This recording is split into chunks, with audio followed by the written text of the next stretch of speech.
it'll be Colin to go first, so Brian just shuffling.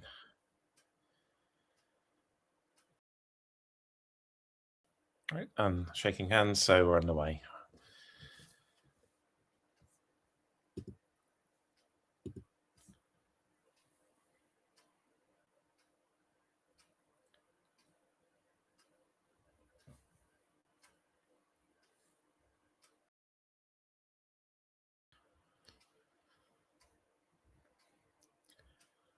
Oh.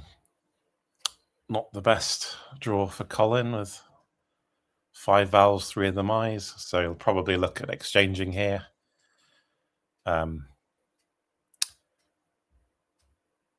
May look to keep ing, so possibly exchange IIO. ing can be a bit of a trap leave, depending on the state of the board. Colin does indeed exchange the 3 vowels, keeping gain. So that is Quackle's preferred option, keeping gain. Brian with a nice draw to start with. But it doesn't make a 7, so he may well exchange as well. It's a good way to think of the opening move is that it can be a free exchange. So if you have a promising rack, then you could play 1 or 2 tiles or rather 2 tiles to start the game. Often better to exchange. Try to ensure that you've got floaters to play through next turn that you might need. So exchanging a single T looks strong here rather than playing something like DIT. Exchanging DT would also be fine, but yeah, Brian has indeed exchanged 1 T, so 2 exchanges to begin with. Both of them look the best options that they had. Not the best draw for Colin again. He's drawn the clunky WF combination. So he'll be looking to play off both of those. He can do that by playing 4 for 18, which retains the N for fawn. So it'll be useful hook for his ing if he happens to draw a bonus with that. Brian, in the meantime, has drawn a C, so he's likely to bonus next turn. And yes, Colin is indeed playing 4. So, yeah, good play to start on both players' parts. So, Brian has bonuses here. He can play either of his 2 7s, hooking 4, so directs or credits, but he does have a better play as an 8 down from the A, and then he spotted it pretty quickly, so it's going to go down. That is his best scoring play, so good spot. Not wasting much time there. So 89 for him.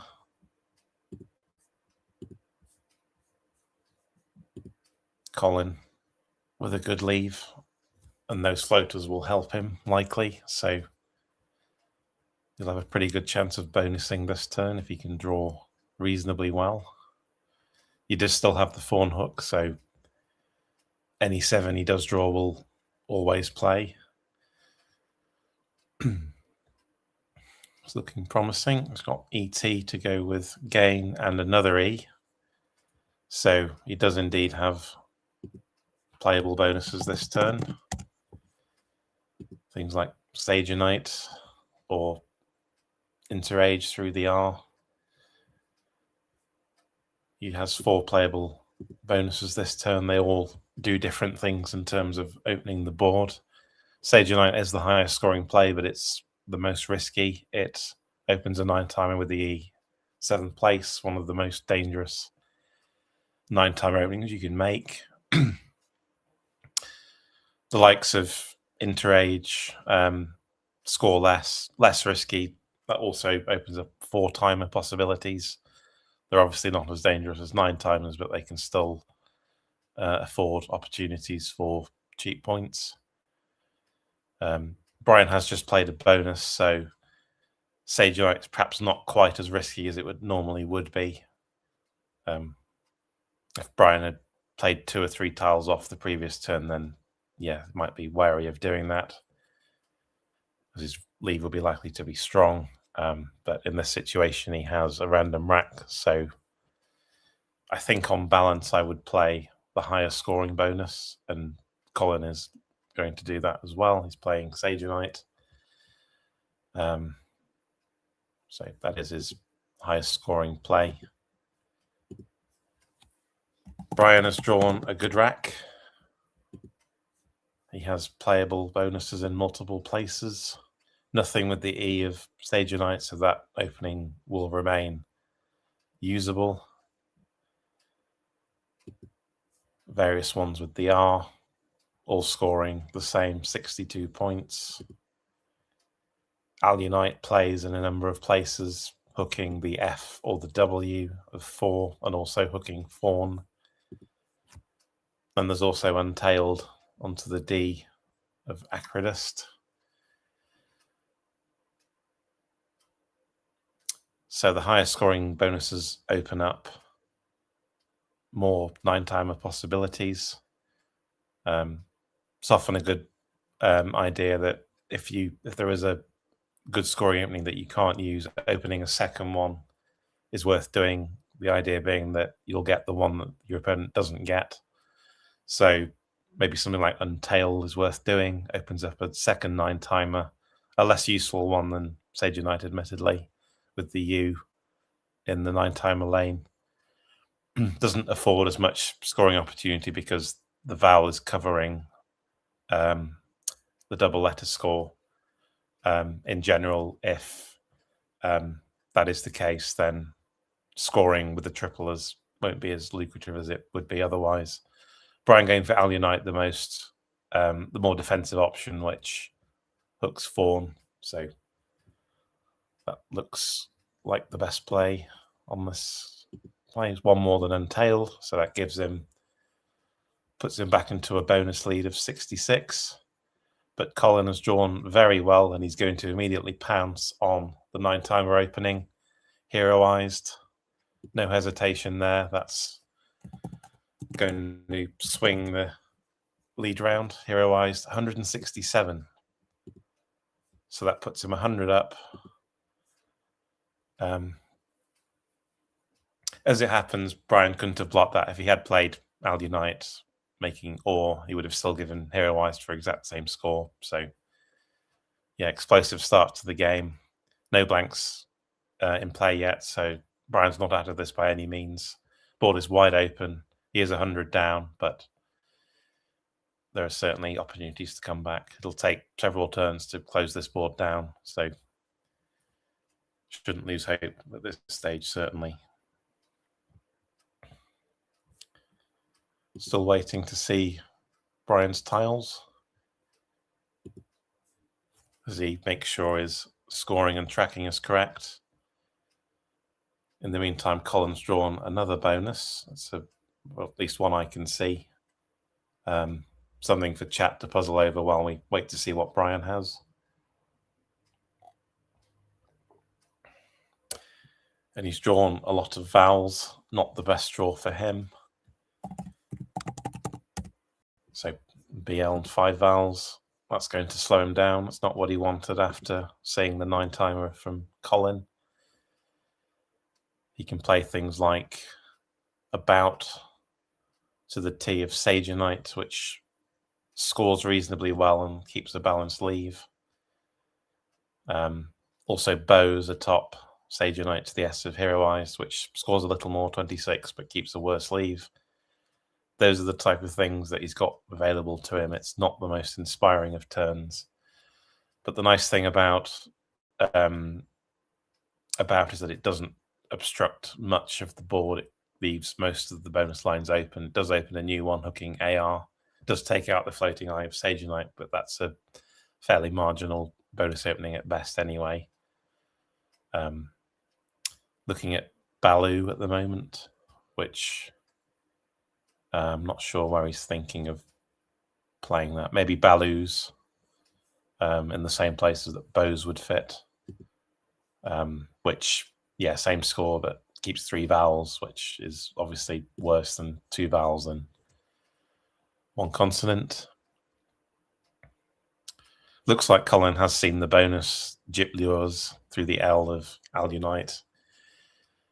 Brian probably won't block that unless he plays next to Alunite with the B, which is possible. But I suspect his play is going to be somewhere in the bottom right, which means that the bonus will still play. It looks like Brian has seen about, which looks to be the best play for my money. Does what you want, scores something, balances the rack, opens a new line, doesn't give much away in terms of non-bonus scoring. And yes, he is playing it. So yeah, gave it some thought and came up with the best move. So yeah, it's good play there. Over to Colin with his bonus rack, which is the only playable bonus. He's spelt it out again, so will he pull the trigger on that? That would put him a long way in the lead if he can play it. He's currently 80 ahead of Brian, and it would score 66, and it also closes down a lot of the board.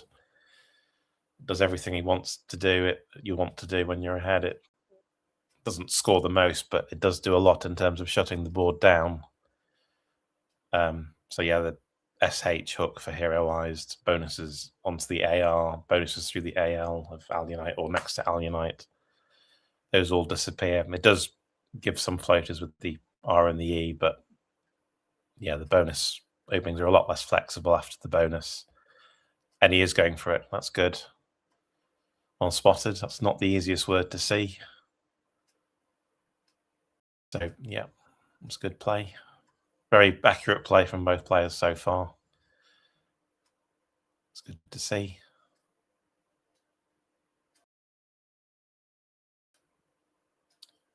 Not committed yet, but yes, he has now. So yeah, excellent.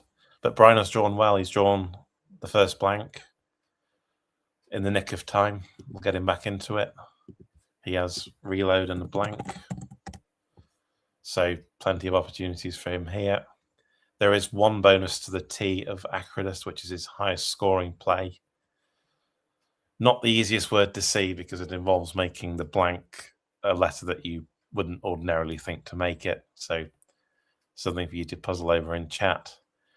Also possibilities of playing a 4-timer through the IE in the center of the board. As it happens, there isn't one here. So you may spend some time looking for something through the IE because that would do what he wants. It would score over 80 points and open up the left-hand side of the board, which is what he needs to do to get back into this one. But Colin has drawn the second blank, so it's very much looking like his game at this stage. Does have the J, which might slow him down, but we'll see what he can do with the J and the blank. The 80-point bonus is Leadwort. If you've seen that, well done. That's not easy to see, making the blank a W. Playing onto the T of Acridust. For 80, that would put him 66 down. So it would keep him in it. But he's not to know that Colin has sat there with the second blank. And they'll be able to score with the J. And the J plays nicely next to About. So that was about the only scoring opportunity that About opened up. And Colin has the right tile to play there. So maybe we'll see Jib next turn if there's no bonus available. But yes, this is the sort of rack where it's worth spending a bit of time. It's very flexible.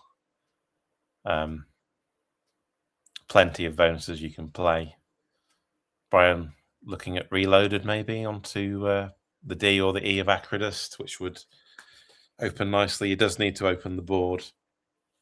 Playing reloaded to the D of Acridust would open up a 9-timer, so does draw attention away from the other bonus lines. If you're ahead, you really do have to deal with the 9-timer opening because that's the fastest way for you to fall behind.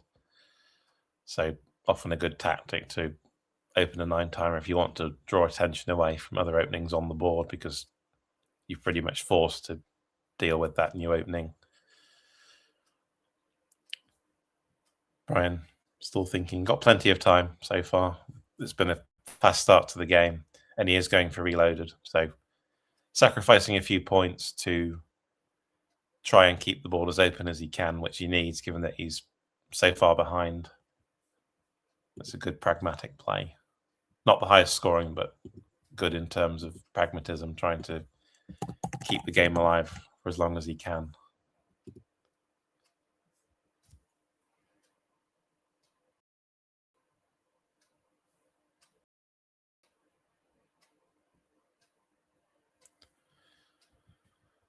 Not committed yet, but he has now. So reloaded is on the board. 68 points for that. Oh, no. Not as much as that. It's more than that. 70 points for that. So Colin to play with his J and blank.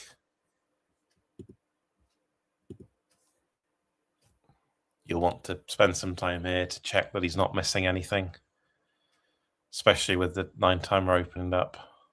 If he can find a bonus here, that's going to be pretty much game over.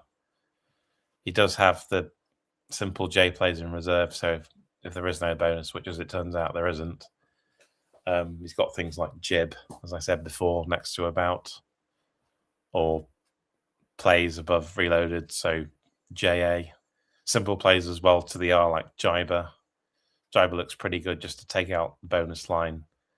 Does open up another one, but your bonus has to have an A or an O near the end of it, so it's not the most flexible opening that you could have. So I would expect to see Jiber here in terms of the game situation. But yeah, when you have a blank, you always think you're missing something, especially when you've got an inflexible tile out the J. So very easy to spend lots of time here trying to figure out if there's anything better than just playing a J score for 40.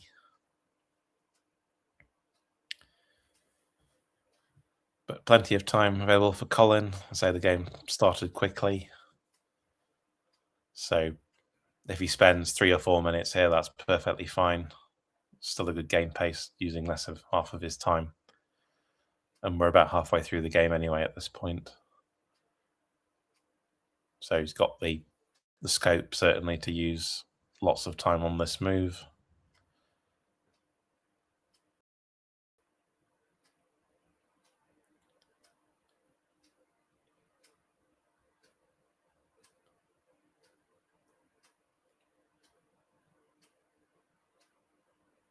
Also quite tempting to look down at the Y of Gyplios. Is there a nice play with the J, doubling the J? There isn't, but it's the sort of thing that's worth looking at. If you can burn the blank and get 70 for it, or 60 odd with the J, that's would be worth considering, just to try and keep as far ahead as you can. But I would expect eventually, just it certainly deserves spending time on it to see Jiber at some point.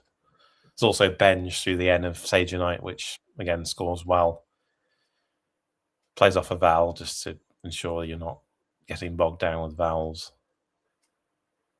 Brian, in the meantime, has drawn another bonus rack as co-rotate at the very least through the T of Acrodist, which the likes of Jiber aren't going to interfere with, so he's likely to get to play that next turn, if nothing better.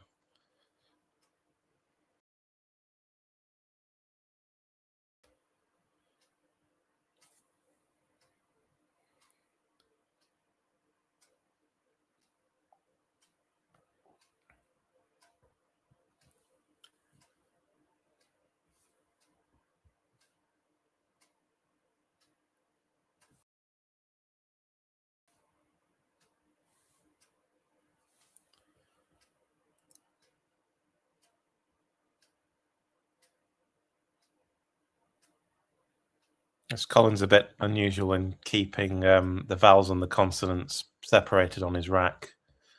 Most players will as Brian has here, they arrange them alphabetically because that's how most of us study. We use a program called Ziziva or also Xerafin, which allows us to study words as they appear in their what's called the alphagram form, where you arrange the letters in alphabetical order and then drill yourself on what words those letters make. So Colin's unusual in alphabetizing the consonants, then the vowels separately. So that's his study method, obviously. There's no right or wrong way to do it, whatever works for the way your brain works. But yes, mostly we use alphagrams to learn words. So point of interest there.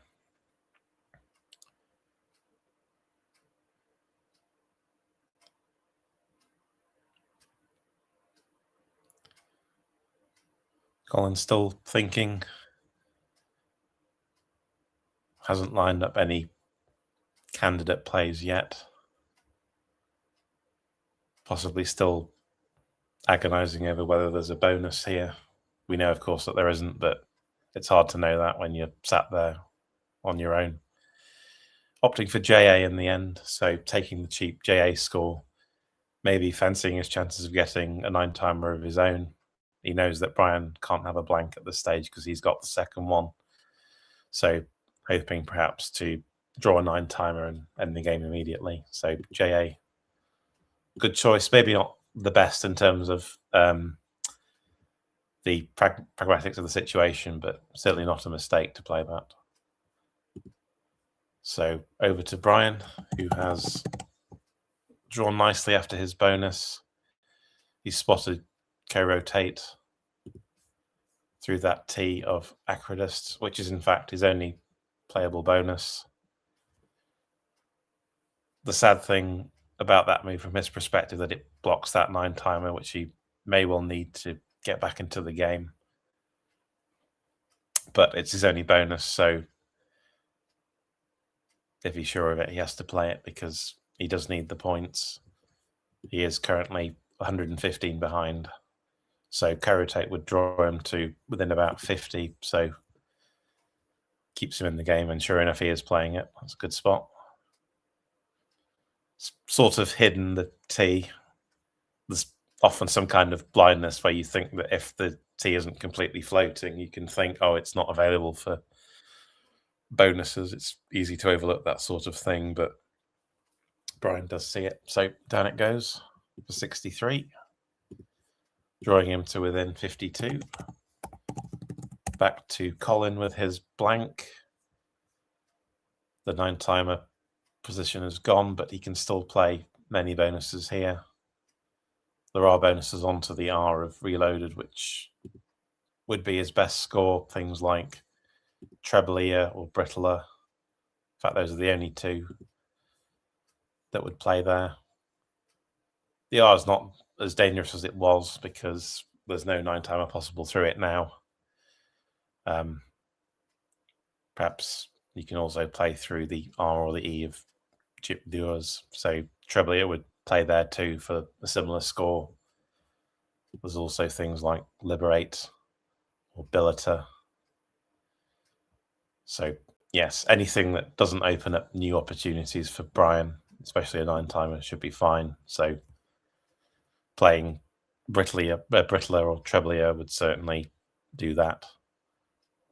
Both for 77, that would put him 120 ahead, restoring his big lead. And the bag's not looking too good in terms of bonus potential. So I think pretty much any bonus here for Colin is going to win him the game. But he's got plenty of time to think through things. Brian, in the meantime, is hoping for a D. He's spotted that Pixidium is a possibility if a D appears. But I don't think that's going to happen, even though Colin does have the blank. That would be a spectacular play to see on stream, but we're going to be disappointed, I think, in that regard.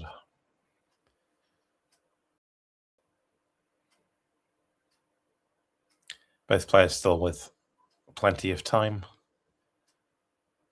Maybe around 60% of the way through the game. both have roughly half their time left. Brian slightly more, Colin slightly less, but I don't anticipate we're going to get a time scramble at the end, such has been the fast start of the game.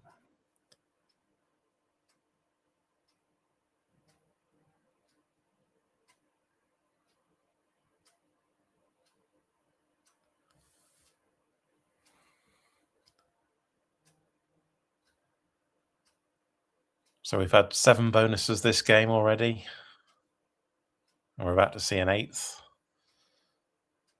And Colin is going for probably the play that gives back the least in terms of bonus lines terrible, which is not a terrible play. Through the R of Gyp Lures. Scores 1 less, sorry, 3 less than the ones on the triple line. But it does take out the floating R and E of Gyp Lures at the cost of floating a new T in place.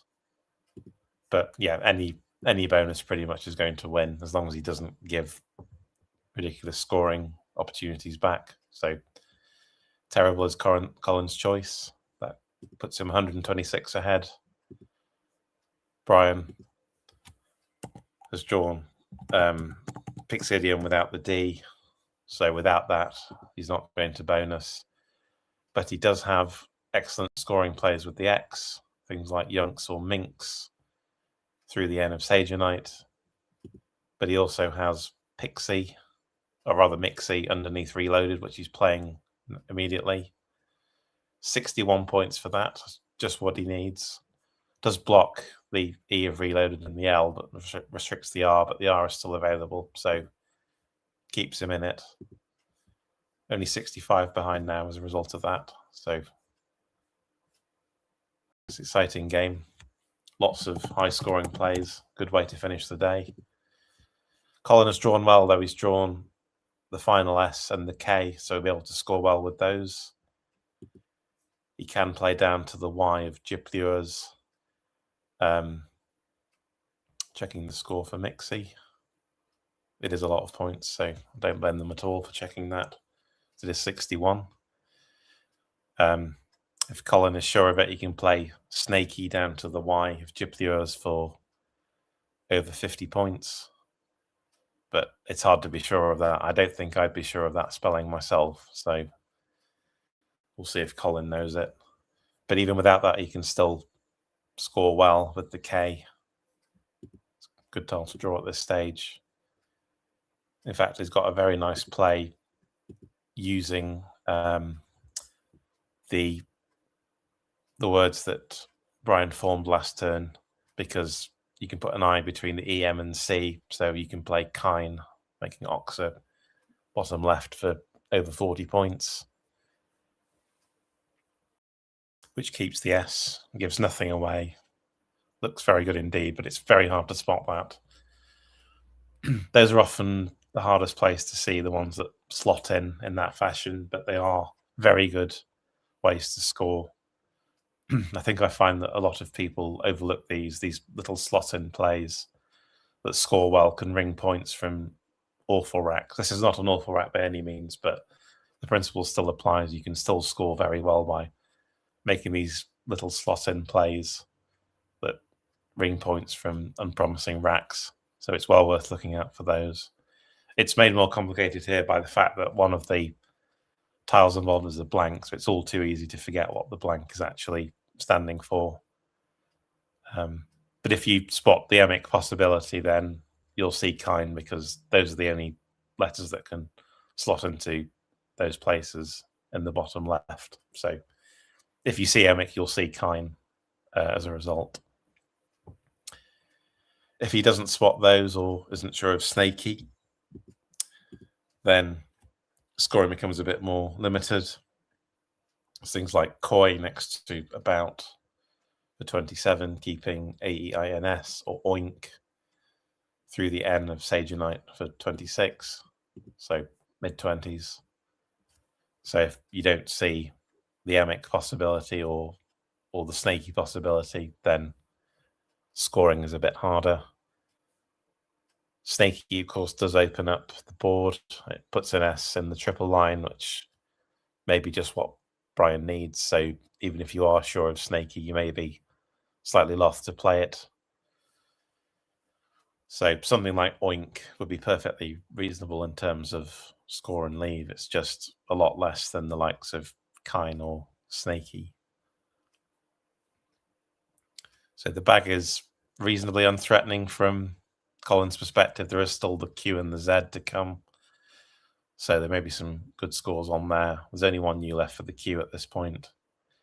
There's still two Vs and the W to come, which are usually fairly clunky. There aren't many vowels left as it happens. There are only 8 vowels unseen from Colin's perspective. So, oh, but he has spotted Kine. That's very nice. That's good play. Would be all too easy to overlook that.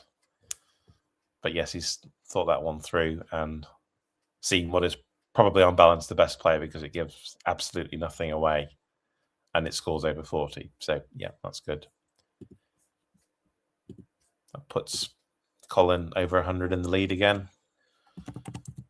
Brian has drawn the Q with the U, happily for him.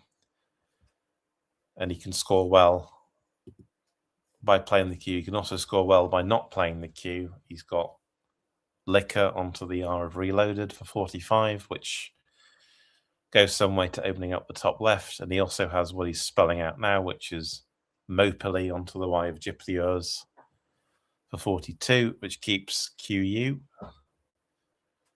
The QU does absorb vowels, though, and there aren't that many left. So might be better to play Liquor now while you've got the vowels. But either way, you're consuming vowels with either of your plays. So yeah, it's hard to know which one is better, really. Mopily scores about as well as Liquor does. In fact, it's 3 less. But it does open up new lines. They're not the best lines, admittedly. The floating M is quite useful for starting 8-letter words. The O and the P aren't quite so useful. So it's realistically the floating M that's the best floater there. Doing some simulation, it looks as though Quackle likes Mopus atop Sagenite, which does keep another vowel to go with the Q, which is quite important at this stage. The Q isn't going to be much use if you can't draw vowels to go with the QU. Brian is going in a different direction. He's looking at Limp, which slots in between Alunite and Terrible. So it's a similar idea to Mopus in the sense that it keeps one more vowel to go with the Q and it also scores nicely. It's Quackle's 5th choice behind Mopus, Liquor, Mopily, and Quops, which is not one I've mentioned yet. But yeah, it's not the best situation to be in, 110 behind. Not many vowels to come, which may well do him in the end. And yeah, it's generally very clunky, unseen pool from Brian's perspective.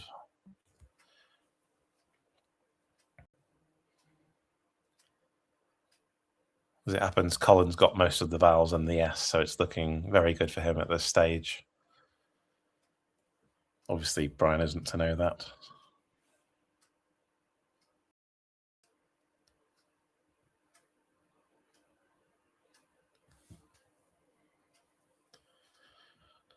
Brian with just under 10 minutes remaining. He's now switching over to Quop. So is he going for Quops? He is recognizing that the vowels are disproportionately important here. Doesn't want to play them all off. It's likely he won't get many more. And he is going for Quops. There is some potential for him to play a good scoring play next to Quops and then try and go out with a bonus. So might be a good long-term play. Does restrict the T of Terrible. He can no longer play a double bonus through that. It's a shame he can't get something really good down next to Quops, but he'll have that potential next turn, so we'll see. So Quops is his choice. That puts him over 400. He's now 78 behind. Colin to reply with most of the vowels and the S, so looking very good for him. There are 9 tiles in the bag, so he can't empty the bag at this stage.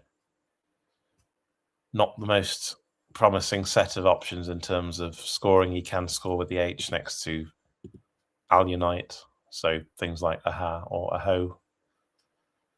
Doesn't want to play too many vowels at this stage because there's only 4 remaining from his perspective in the bag, or unseen rather. So playing off both his H and his G and one consonant, one vowel, ordinarily wouldn't be a good idea, but given the complete lack of vowels remaining, he doesn't want to play off too many of the vowels. There aren't many bonus openings left at this stage. The R of Reload is by far the best one, but that's going to require vowels, and there just aren't that many of them left. And still got the clunky F and 2 Vs to come, the W and the Z, which isn't best for scoring. Brian's best hope might be to play some kind of play down to the R with the Z in it for 40 or 50 points, then open a new line and try to go out with a bonus.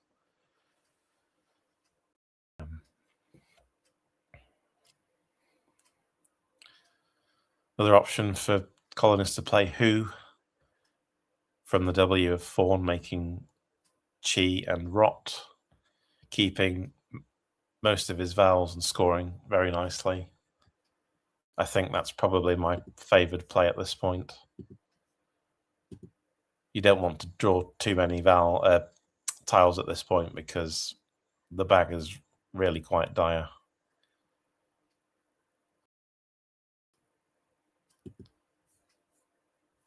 So drawing both V's may be quite awkward on this board.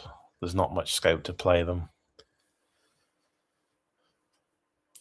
Colin has picked up GA and he's playing next to Quops. He's playing Ag. Perhaps worried about the opening next to Quops in terms of a big score. Certainly things like Zin would fit there for nearly 50 points. So it's good to take out that possibility. It's probably the highest scoring play that there is available that isn't a bonus. So he's taking that out. Doesn't score much though, so has to be wary of that, but it does take him up to 500. Brian to reply with, he's got more vowels than perhaps might be expected. He's almost got lime water onto the R, but that's a 9, so doesn't quite work. 7 tiles in the bag now, so you may look to play next to Quops. He can still make use of the taunt hook, so Wit, as he's got lined up, does score nicely, keeping both E's. Last 2 E's, as it turns out. You can also play down to the Y of Gyplures, so things like Timely or Meatly or even Tweely. Though you don't want to play both these at this point because there's aren't any more to draw. So Timely is a possibility, but keeping EW with that unseen bag looks pretty dire. So possibly Wit is worth doing. Not the highest scoring play, but you're getting rid of the clunky W. You're not playing too many tiles and you're keeping both E's. It doesn't open up anything new, unfortunately. So he doesn't have a tiled hook in front of the G of Gyplures, so needs the A. There are no more U's to go there. So, and we know that Colin has that. So that's not an opening he's ever going to be able to use. So the R is the only real bonus line. He does have both E's to go there, which makes it easier, but he might be too far behind now unless he can somehow get a big score with the Z.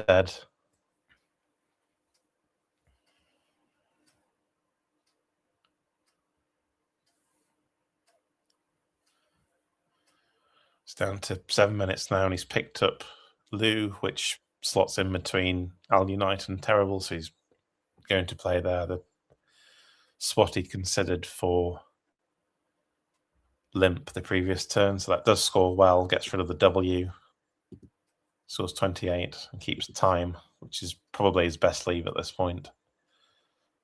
Keeps him in the game, 65 behind. Back over to Colin, who's running a little low on time now. He took quite a long time on his previous play. He's drawn DV to his previous keep. So with 4 in the bag, he only wants to play 3. He can possibly ignore the R now, just try and score as much as he can. Not sure there is actually a playable bonus onto the R at this stage. So does have a nice slot in play of Diva through the E of Acridist. Just plays 3 tiles, scores 32. Puts him 97 ahead, which is almost certainly going to win. So yeah, another example of a slot in play that's not the most obvious thing to see. But yeah, he's going to have to play something reasonably quickly because he stays down to under 3 minutes. And he's going to block, just going an all-out block, playing Vor for 6, which will probably do the job given the lack of other bonus spaces here. Leaves 2 in the bag. And you can't reopen the board without emptying the bag by playing off the V. So that looks pretty safe to me. Over to Brian, who's drawn one of the Vs, perhaps not that surprisingly given that there were 2 unseen. And yes, it's not looking good at all at this point. Could perhaps play Ivy, try and make use of his T next turn. Does empty the bag, scores only 10, but then again, Colin only scored 6 the previous turn, so it doesn't matter quite so much if he doesn't score quite as well, but it looks like he's going to need a bonus to win this one, and the board is so tied up at this stage that it's hard to see how that's going to happen. But he's got a little time to work it out, down to under 6 minutes. Not much scope to open the board, really. And he has identified Ivy, I think, separating Ivy.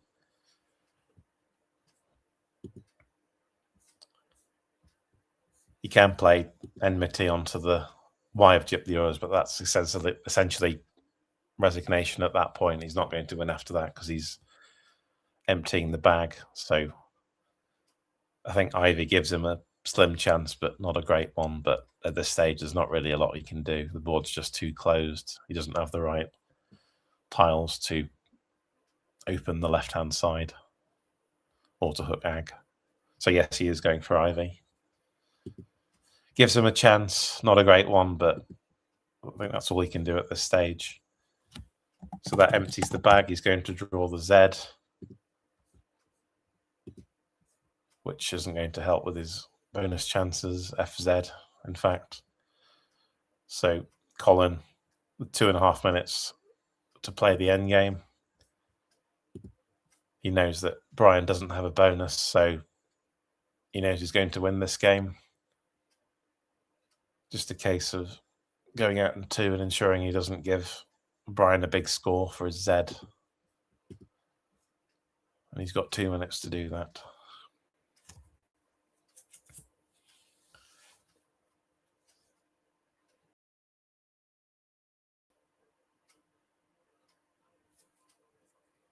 So Brian does have players with the Z in the top left, but top right. But Colin can't do anything about that. He doesn't have the tiles to block QI or Taunt. So does have to be careful. Does have to ensure he can go out in 2. His rack is flexible enough to do that, but the constricted nature of the board means that it's a little harder than it ordinarily would be. Quackle suggesting the best endgame is to play Nodus, top Sage Unite, so in the same place as we saw Mopus as an option earlier, scoring 22, keeping Shan. So it scores 22, so that should be enough, even after Zit. But yeah, it's not the easiest endgame situation, especially with your time running down. And he's gone for Hoy, which should also be enough. Doesn't score quite as much. In fact, it scores more than Nodus, but yeah, the rack is relatively inflexible after that.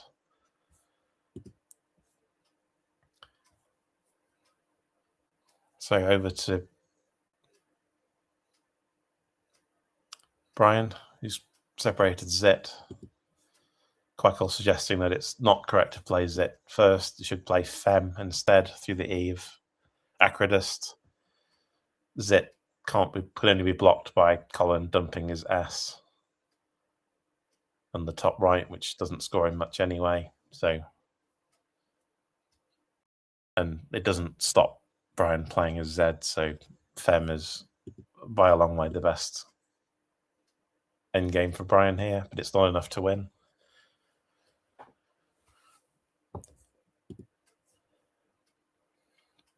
He's down to 4 minutes himself. So probably his only aim is to try and force Colin over time, but I think even then Colin can afford 10 or 20 point penalty. He's nearly 100 ahead again, 85 in fact. So even Zet takes Brian to within 30, but Colin should be able to score enough with his S, I would think. But you can just dump the S on the end of Zit once it appears, so that'll be about 20. Looks like he is going to play Zit, and he is. So 51 for that. Puts him up to 496, 34 behind. I suppose his best hope is that Colin somehow phonies under time pressure and he gets to play Fem. Colin quickly playing Saver, which is probably his best scoring play. Not the best play, but according to Quackle, but it's going to score enough, I think, even after Fem. Brian is 58 behind. Fem will score 32, so he'll still be 26 behind. And at that stage, neither of them could score much at all after that.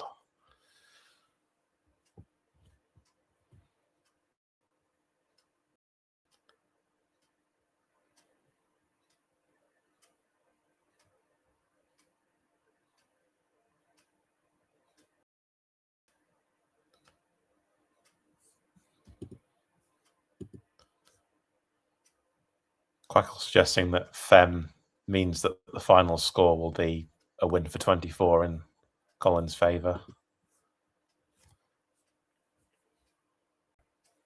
He won't be able to score that much after Fem goes down due to his lack of vowels, but he can still do just about enough to win.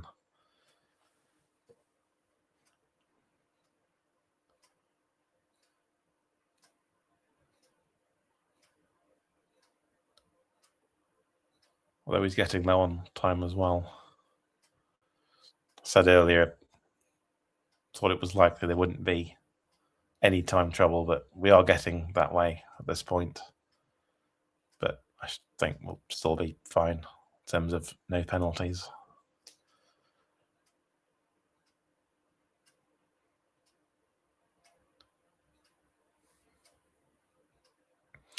It's been a very well played game.